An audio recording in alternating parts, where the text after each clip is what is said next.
સુરેન્દ્રનગરના 80 foot road પર જૂની અદાવતમાં 20થી વધુ શખ્સોના ટોળાએ એક પરિવાર પર હિંસક હુમલો કરતા જૂથ અથડામણ સર્જાઈ। ઘટનામાં એક જ પરિવારના 3 સભ્યો ગંભીર રીતે ઇજાગ્રસ્ત થતા તેમને સિવિલ હોસ્પિટલ ખસેડાયા। પરિવારનો આક્ષેપ છે કે અગાઉ પોલીસને અરજી કરવા છતાં બી ડિવિઝન પોલીસે કોઈ કાર્યવાહી ન કરતા આ હુમલો થયો હતો। હાલમાં પીડિત પરિવારે પોલીસની નિષ્ક્રિયતા સામે રોષ વ્યક્ત કરી ન્યાયની માંગ કરી છે। અત્યારે બળુભાઈ આવ્યા હતા, બળુભાઈ જાતિ અપમાનિત કર્યા પણ કોઈ કાંઈ ધ્યાન દેતું નહીં।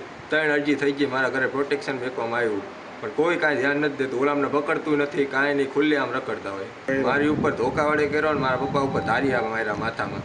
કેટલાક લોકો હતા? એ લોકો અંદાજે આ જે ગોવિંદજીનું આખું ઘર હતું અને એની સિવાય 20 જણા બીજા અલગ હતા। અરજી કરી અમે એમની પર તો પછી એમને બેવડાઈ દીધા। અમારો ભાઈ આવ્યા ને એટલે એમને બેવડાઈ દીધા।